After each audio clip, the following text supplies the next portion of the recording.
#Perspective, a conversation series with the top leaders.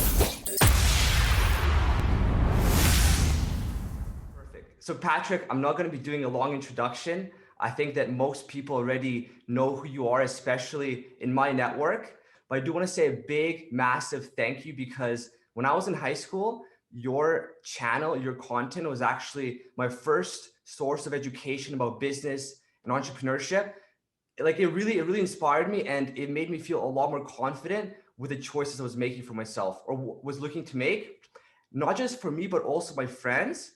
And a quick story, we actually started a clothing brand, a little mastermind group with a clothing brand called Obsession United, as a way to get closer and influence each other positively. So I just want to say a big thank you and show you the impact of your work out here in Edmonton, Canada, right here. I love it. I am so proud of you guys. I love it. Thank you very much. And if you don't mind, I want to hop right into our first question. I have a few questions prepared. So my first question is, how do you prioritize your health, your relationships, your businesses? Like, how do you execute on those priorities and make sure that all of them get fulfilled and not just one of them or two, but all of them? It's interesting. So what leads to the other one? Okay, not what is the end, what leads to the other one. So I need to make sure my health is good so I can have energy for my wife and my kids and my family. And then I need to make sure my family is good. So when I'm running a company, I'm not thinking about marital issue, kids issues, all this other stuff. And then from the company goes to financial. I have to make sure the company is good so I don't have financial issues. And then I look at my financial issues so it doesn't come all the way back around. So everything stems from health first, then family, then business, then goes from there. But it starts off with health because like last night, I got home last night. I'm like, oh my gosh, I got to go out there. Haven't worked out today. I called my wife. I said, babe, I got to go. So I went home, wrestled with my boys for a couple minutes. Then I went straight to the gym, did my exercise, but I was doing a call with my investors while I'm on the cardio at Equinox. And then I'm working out hitting the weights while I'm talking to Mario. And then this morning, I'm up at 5 o'clock. I come to the office to prepare for the podcast. On my way to the office, I'm talking to my guy investor in Bermuda.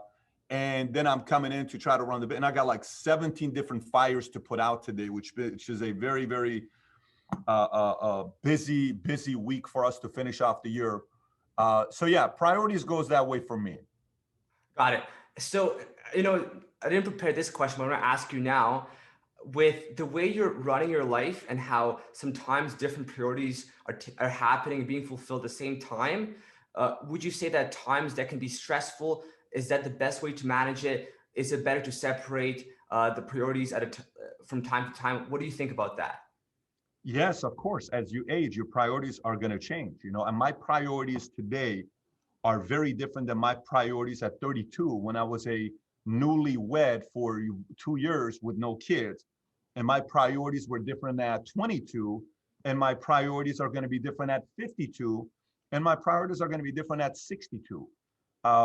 Sometimes this is why when you ask advice of people, you don't ask advice of where they are at that point. You ask the advice of where they were at when they were at your age. A lot of times people they'll ask a billionaire, what is the biggest problem you're solving today? It's not going to affect you. If the question is being asked because you're curious, fine, it's entertaining, it's fun, let's ask the question.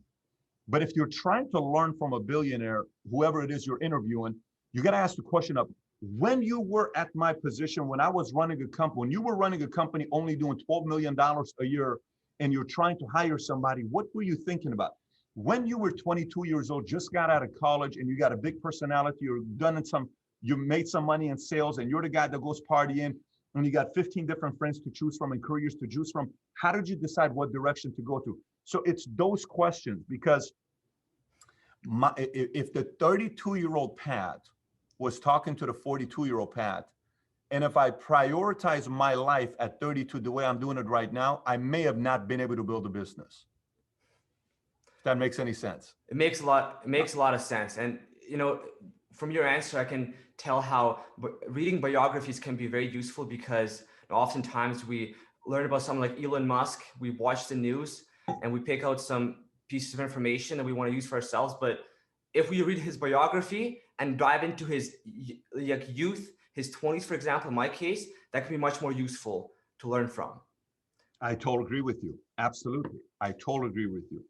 Awesome. I got my second question that I want to ask you, and this is the one that really I'm really excited to hear your answer. You built a massive organization.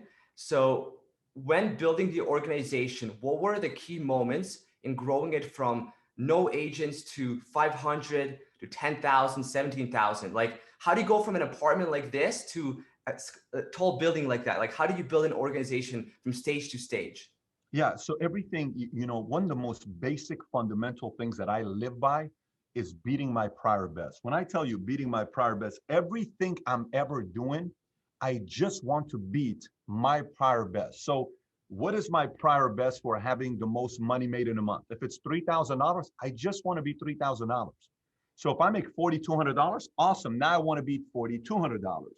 What that does is I'm never too worried about the guy up on that high rise because I'm beating myself. A lot of times, if you compare yourself to the guy on the high rise, you will actually get weaker. It's like when you go to the gym and you're at a gym and let's just say you're 140 pounds and you can barely bench press 95 pounds and you can barely curl 20-pound dumbbells and you're at a gym with a bunch of bodybuilders from Mr. Olympia, it's probably not a good situation for you because you're going to sit there, you're going to compare yourself. Oh my gosh, look how big that guy is.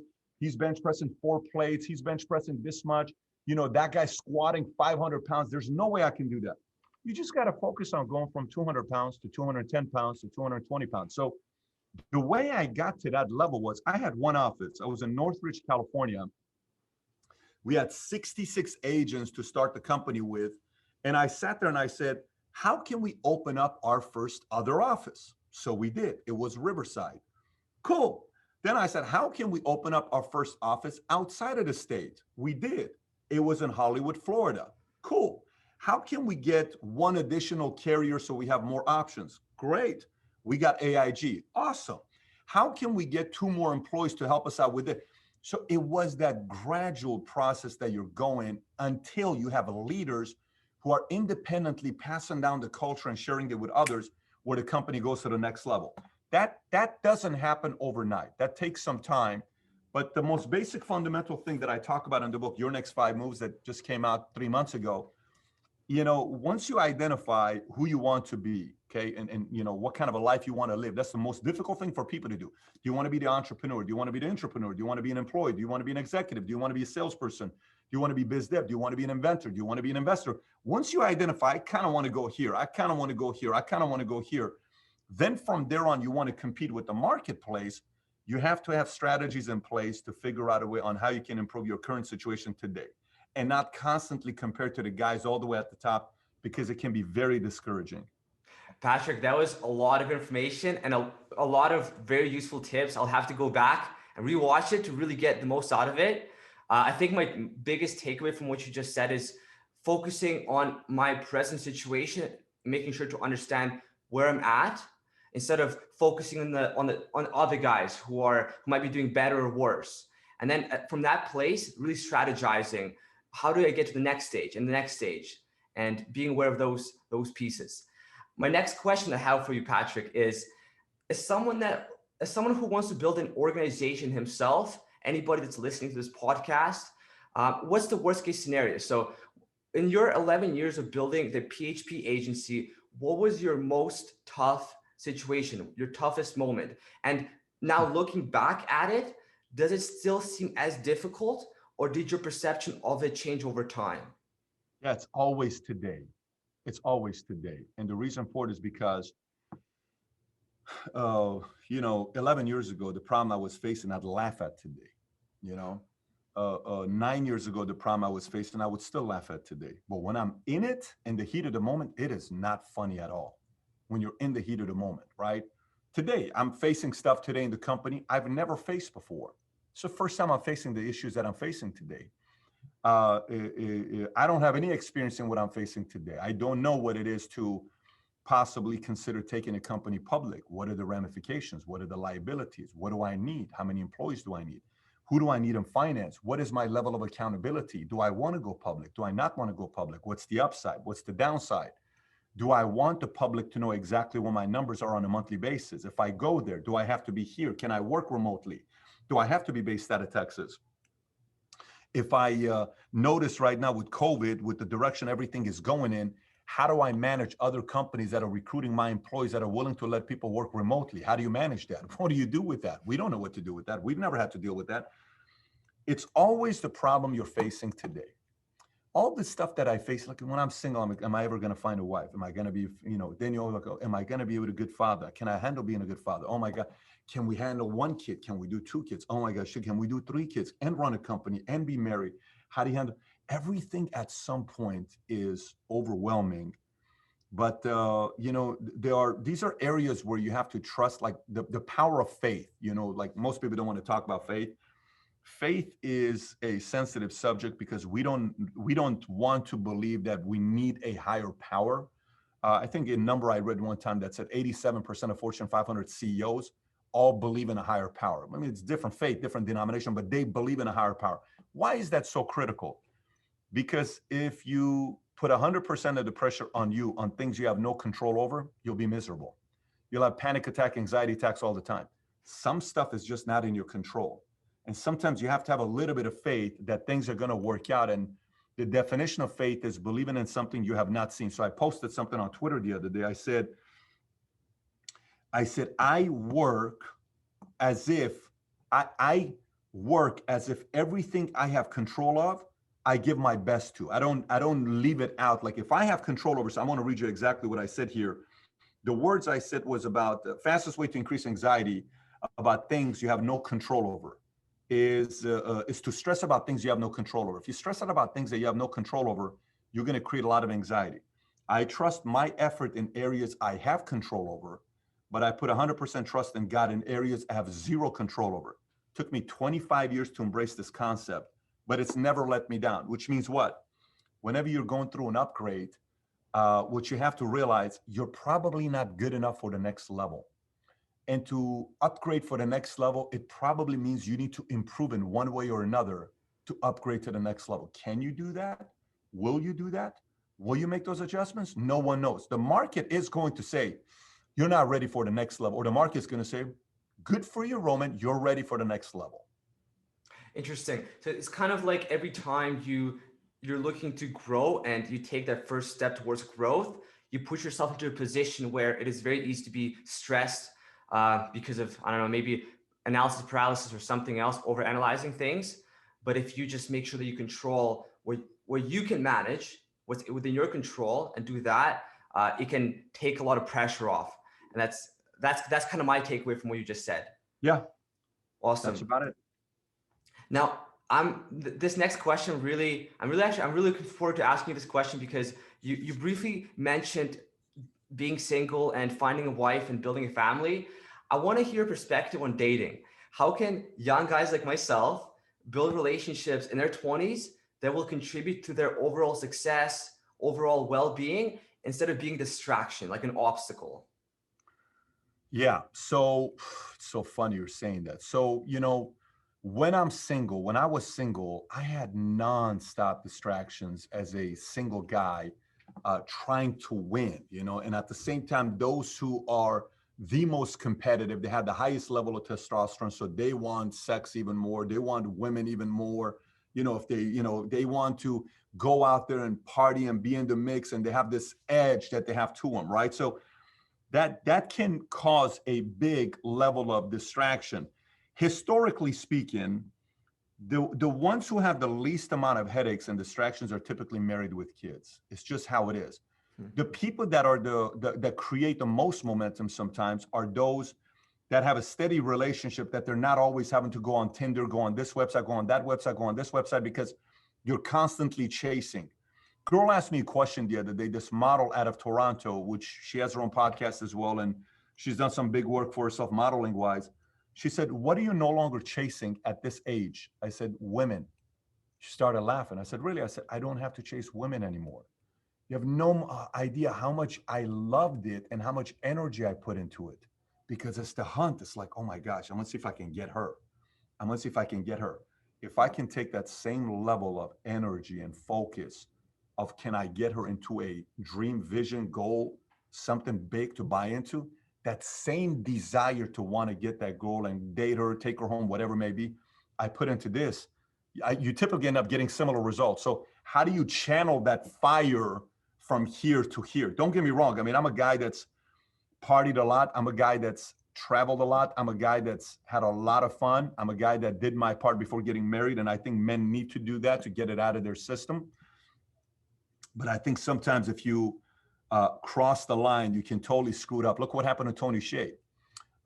Tony Hsieh, a guy who's worth $500 million, former CEO of Zappos, who sold it to Amazon for $1 billion. He can buy anything he wants. He can buy Bugatti. He can live in a $100 million home. He can invest in any company he wants. He can have dinner with anybody. People, the right millionaires, billionaires knew who he was, but he was isolated. And he was isolated for too long. And he started testing this ABC diet, alphabet diet. Only eat food that starts with the letter A. Only eat food that starts with the letter B. By the time he got to the X, W, Z, X, Y, Z, there was no food. So he went days without eating food or drinking water. And he was testing this diet out, and he was trying different drugs, and, ended up to him killing himself with fire and pyro. And the article came out reading about it. So sometimes isolation, singleness, chasing too much can lead you to more temptations, to more temptation, to more temptations. And there is a tipping point that when you cross a line of being too addicted to that hunt, sometimes it's hard to come back. It's the point of no return. You never want to go to the point of no return. So many single people don't end up fulfilling their dreams and goals because they cross the line, a point of no return, and it's too late. It's very interesting that you say that, because being 21 right now, I have honestly never thought that way. But now that you bring it up, it makes a lot of sense. I know for sure that a lot of my temptations and my drive comes from being single, right? And I can see how being married to a good woman over the long run can actually eliminate a lot of that unnecessary running around, and actually take that energy and channel into the proper place.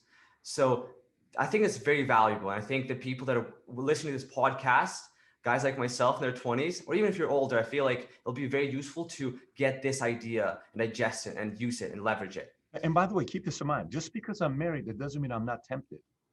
The moment you get married, the next challenge you face is women who like married men.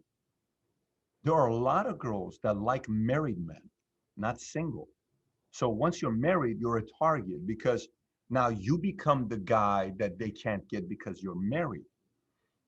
But at least the amount of distractions is lower than it would be for a single guy. But distractions are never going to go away, never going to go away. Whether you're 20 and poor, 30 and rich, or 50 and a billionaire, it's never going to go away. It's going to constantly be around you, but it's just figuring out a way to minimize some of those distractions. I really appreciate that. I appreciate the extra comment, because I think being young, sometimes it's hard to figure out some things, especially relationships. And hearing from someone like yourself, who's more experienced than me, is very, very useful. And my next question for you, Patrick, is, I think that a lot of people right now are confused because of the way things are, because of the pandemic. So what would you say that young entrepreneurs can do, or aspiring entrepreneurs can do right now to make the most out of their time during this pandemic? Never have we had to pivot and adjust and call audibus faster than today without knowing the results and consequences. No one knows 100% how to make working remote work. No one knows that. Netflix comes out and says, we don't believe in working remote because there's no way it works as good as people and being in the office together. But one thing has happened is you have to learn how to work remote. You have to learn how to leverage Zoom. You saw how much wealth the founder of Zoom created by having a product for something like this.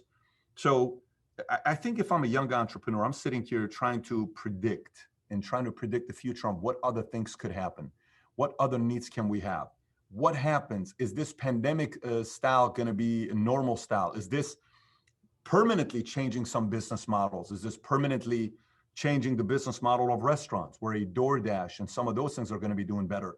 Is this permanently changing the model of how I get my car detailed? Is it going to be more the model of somebody comes and I go to a car wash? Are we already there? Is this a permanent change that's going to take place to the way we communicate? Permanent way it's going to change to The way we look at sanitizers. Is sanitizers just going to be a thing for 2 years, or is this going to be around forever? Are we going to look at handshakes the same way forever? Or is there a time for gloves to come out where you're shaking hands and you're still feeling safe? And the way, what direction are we going in? So the world, believe it or not, is relying on the younger generation to come up with solutions, because they have more time on their hands to think about solutions than some of the older people do, because older people have to deal with marriage, kids, career, jobs, finances, grandkids. So the younger generation can sit there and break some of the rules and say, what if we do this? What if we do that? What about this? What if this happens? What about the next pandemic when it happens? What kind of insurance are people going to need? What are they going to feel to go safer, to be working at a place? What do we need to do at offices to make it safer? What product? There are so many opportunities for younger entrepreneurs today that can try to predict what the future is going to look like and come out with products, needs, and services for that time. What that could be, I don't know, but there are so many opportunities today. Never has it been easier to become a millionaire and a billionaire than today. Never. It's never been easier to become a millionaire and a billionaire today. So I think the younger entrepreneurs have more distractions than ever before, because you got TikTok, Facebook, Instagram, Twitter, YouTube videos, Netflix, distractions. But there's also never been a time where, younger entrepreneurs can sit there and come out with innovations and just go rock the market. There's never been a time like that before. Right. I think what I want to emphasize for everyone listening is, if you are at home in self-isolation and you feel like there's not much to do, realize that there is an opportunity. If you start watching the trends and what's happening in the world, if you're young, if you have the time for it, free time, experiment with it, look for ways to innovate, because you can lead the innovation of this generation. We all have that power, and awesome YouTube channels like Valuetainment offer all the necessary resources for that. Myself, when I was in high school, I feel like I had this desire to be something like an entrepreneur. I didn't know what it really was, but I had this idea. And I feel like your channel was this pathway where, when I went on the channel, watched your videos, I could connect the dots a little bit and take myself a little bit further and get a better idea of where I'm actually going right now. And I think that right now, in times like these, this is the perfect time to double down on learning, self-education, especially on YouTube. So I just want to throw it out there that if people are looking for a resource to learn, you say you had a new book come out, Amazon, right? You can order online, audiobook. Do you guys have an audiobook as well? We do. Yes. You do. Okay. You want to tell us a bit about your book? Yes. Your Next 5 Moves, Master the Art of Business Strategy, is a book, because the way I look at it, everything I do in my life is sequencing. I think sequencing is something we don't talk enough about. You don't hear the word sequencing. And here's what I mean by sequencing is, so imagine if you want to get married, what do you do next? Okay. Do you first go and find the girl that you want to marry? Or do you first sit there and ask yourself, why do you want to get married? Do you first say, why do people get married? Do I want to get married? Would I make a good husband? Would I make a good father? Am I ready for it? Why do I want to get married? And I'll let you say, you know what? I do want to get married. What's the next step? Then you have to sit down and say, what can I not marry? Who can I not be with? What can I negotiate? There's no way I can be with this person if they have this. And then you sit there and you ask yourself, what am I really looking for? Am I looking for somebody like this? I don't even know what I'm looking for. So if you don't know what you're looking for, maybe you got to experience a little bit before you maybe learn what you are looking for. So let's just say then you know what you're looking for, what you don't want. Then what do you do? Then where do you go look for them? Then who do you tell what you're looking for? So all of that is sequencing. You want to be a millionaire. Great. Where do I start? How do I do it? Where do I go? You are a millionaire. Your business is doing $1 million your income. You want to go to 10 million. What do you do? What's your next move? Who do you hire next? Who do you fire? What money do you raise? How much do you raise? Who do you put on your board? Everything is about the steps, okay? You may have a move 19. A lot of times people want to make move number 3 that messes the whole thing up, where you have to leave move number 19 on move number 19 and focus on move number 1 right now, and a move number 2, and a move number 3. And this whole concept of your next 5 moves applies to personal life, applies to health, applies to finances, and applies to business. So in this book, I break down the formula on how I, myself, our board, our company comes up with our next 5 moves, no matter what situation we're in. And the 5 moves in this book that's covered is move number 1 is master knowing yourself. Number 2 is the ability to reason. How do you reason better? Number 3 is how do you build the right team? 4 is master strategy to scale. And the last one is complex for some people because every time they read it, they're like, well, I never thought about it that way. Is mastering power plays, because people will try to bully and put you out of business. If you don't have the right power plays, you won't be able to compete for too long. So that's all in this book called Your Next 5 Moves. You can get it on Amazon and Barnes & Noble. What I love the most about the idea of this book is that you talk about making moves at any stage. So it's independent of your age and your position in business. You can pick up this book and learn how to process your next moves, just like at any stage of your life. So to close down the meeting, because I think we only have about a minute or 2 left, I just want to say again, thank you for investing your time into interviews like these. To me, it means a lot. And I hope that one day in 5, 10 years, maybe longer, one day you will see something to do with me or people that watch this podcast. You will think back to this day, Thursday, December 17th, and remember this interview and see how sometimes little moments, little investments of effort create big impacts. And I hope that I can be an example of that as well. I fully believe it. You got a twinkle in your eyes. So I know you're hungry about wanting to do something big with your life. I wish you nothing but the best. Thank you very much, Patrick. Any closing thoughts? No, just remember, don't let everybody scare you right now with the media. That's the end of the world. The future looks bright. You don't need to worry too much about what's going on. This is the greatest time ever on what's about to happen next to civilization. And a lot of us can make a big impact, bigger than ever before. Awesome. Thank you very much, Patrick. Take care, buddy. See you.